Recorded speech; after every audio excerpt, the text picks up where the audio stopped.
Evening ஸ்நாக்ஸுக்கு உடச்ச பொரி பண்ணலான்னு காலையிலேயே சுண்டல் வந்து ஊற வச்சிட்டேன். வேக வைக்கும்போது தான் பார்த்தேன் உருளைக்கிழங்கு வந்து இல்லை. சரி பட்டாணி மட்டும் போட்டு வச்சிடலான்னு சொல்லிட்டு குக்கரில் வந்து ஊற வச்ச பட்டாணி சேர்த்துட்டு கொஞ்சமாக உப்பு மஞ்சத்தூள் சேர்த்துட்டு ஒரு 4-5 விசில் வச்சு எடுத்துக்கலாம். இப்போ அதுக்கு மசாலா பண்ணுறதுக்கு பெரிய வெங்காயம், பூண்டு, இஞ்சி, கொத்தமல்லி இது எல்லாத்தையுமே கட் பண்ணி எடுத்து வச்சுக்கிட்டேன்.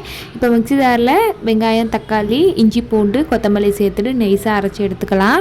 ஒரு கடாயில் கொஞ்சமாக எண்ணெய் சேர்த்துட்டு நம்ம அரைச்சி வச்சுருந்த பேஸ்ட் ஆட் பண்ணிட்டு மிளகாய்த்தூள், மஞ்சத்தூள், கரம் மசாலா, மல்லித்தூள் சேர்த்துட்டு நல்லா மிக்ஸ் பண்ணிக்கணும். மசாலாலேருந்து லைட்டாக எண்ணெய் பிரிஞ்சு வந்ததுக்கப்புறமா நம்ம வேக வச்சுருந்தா பட்டாணியை சேர்த்துட்டு நல்லா கொதிக்க வச்சுக்கலாம். ஒரு 10 நிமிஷத்துக்கு நல்ல பச்சை வாடெல்லாம் போய் கொதிச்சுட்டு இருக்க கேப்பில் வந்து பூரியை பொரிச்சு எடுத்துக்கலாம். இந்த டைம் வந்து ரெடிமேட் பூரி தான் வாங்கியிருந்தேன். அதுவே கொஞ்சமாக கார்ன் இருந்துச்சு, ரெண்டையுமே சேர்த்து பொரிச்சு எடுத்துட்டேன். நல்லா கொதித்து சூடாக இருக்கும்போதே உடச்ச பொடி ரெடி பண்ணால் தான் நல்லா ஊறி சாஃப்டாக இருக்கும். ஒரு பிளேட்டில் நம்ம பொரிச்சு வச்சுருக்க பூரியை நல்லா உடச்சி போட்டுட்டு தாராளமாக குருமா ஊற்றிட்டு மேலே பொரிச்சு எடுத்த கார்னு, ரஃப் ஆனியன், கொத்தமல்லி தூவி சாப்பிட்டோம்னா சூப்பராக இருக்கும். கிழங்கு சேர்த்துருந்தா கெட்டியாக இருந்திருக்கும், குருமா இல்லாதனால கொஞ்சம் தண்ணியாக இருந்த மாதிரி, மற்றபடி சூப்பராக இருந்தது.